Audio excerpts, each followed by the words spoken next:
بسم اللہ الرحمن الرحیم۔ تو دوستو، آج کا ہمارا ٹاپک رزق کے بارے میں ہے۔ تو اللہ تبارک و تعالی نے رزق کے مختلف دروازے مقرر فرمائے ہیں اور ان کی چابیاں بھی بنائی ہیں۔ جس نے یہ چابیاں حاصل کر لی وہ کبھی تنگ دست نہیں رہے گا۔ پہلا دروازہ نماز ہے۔ جو لوگ نماز نہیں پڑھتے ان کے رزق سے برکت اٹھا دی جاتی ہے اور ان کے پاس بے شمار پیسہ ہونے کے باوجود ان کی پریشانیاں ختم نہیں ہوتی۔ دوسرا دروازہ استغفار ہے۔ جو انسان زیادہ سے زیادہ استغفار کرتا ہے، توبہ کرتا ہے، اس کے رزق میں اضافہ فرما دیا جاتا ہے اور اللہ تعالیٰ ایسی جگہ سے رزق عطا فرماتا ہے جہاں سے کبھی اس نے سوچا بھی نہیں ہوتا۔ تیسرا دروازہ صدقہ ہے۔ اللہ تعالیٰ نے فرمایا ہے کہ تم اللہ کی راہ میں جو خرچ کرو گے اللہ اس کا بدلہ ضرور دے گا۔ انسان جتنا دوسروں پر خرچ کرے گا اللہ اسے 10 گنا بڑھا کر دے گا۔ چوتھا دروازہ تقوی اختیار کرنا ہے۔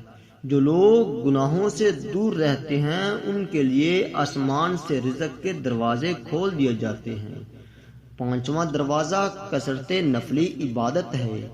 جو لوگ زیادہ سے زیادہ نفلی عبادت کرتے ہیں اللہ ان پر تنگ دستی کے دروازے بند فرما دیتا ہے اور اللہ تبارک و تعالی فرماتا ہے اگر تم عبادت میں کثرت نہیں کرتے تو میں تجھے دنیا کے کاموں میں الجھا دوں گا۔ یعنی کہ اگر ہم عبادت میں کثرت نہیں کریں گے تو اللہ تبارک و تعالی ہمیں دنیا کے کاموں میں الجھا دے گا۔ اور کچھ لوگ جو سنتوں اور فرض پر ہی توجہ دیتے ہیں ان کو چاہیے کہ وہ نفلی عبادت پر بھی توجہ دیں تاکہ ان کے رزق میں مزید کشادگی آ جائے، کیونکہ جو لوگ نفلی عبادات کو چھوڑ دیتے ہیں ان کے رزق میں کمی آ جاتی ہے۔ اور چھٹا دروازہ حج اور عمرہ کی کثرت کرنا ہے۔ حدیث پاک میں آتا ہے کہ نبی اکرم صلی اللہ علیہ وآلہ وسلم نے ارشاد فرمایا حج اور عمرہ گناہوں اور تنگ دستی کو اس طرح دور کر دیتا ہے جس طرح آگ جو ہے وہ سونا اور چاندی کی میل کو دور کر دیتی ہے۔ اور ساتواں دروازہ رشتہ داروں کے ساتھ اچھے سلوک سے پیش آنا ہے۔ ایسے رشتہ داروں کے ساتھ بھی ملتے رہنا ہے جو آپ سے قطع تعلق ہوں۔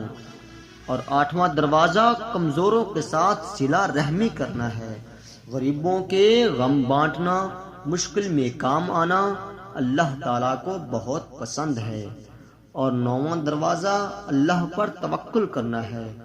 جو شخص یہ یقین رکھے کہ اللہ دے گا تو اللہ اسے ضرور دے گا، اور جو شک کرے گا وہ پریشان ہی رہے گا۔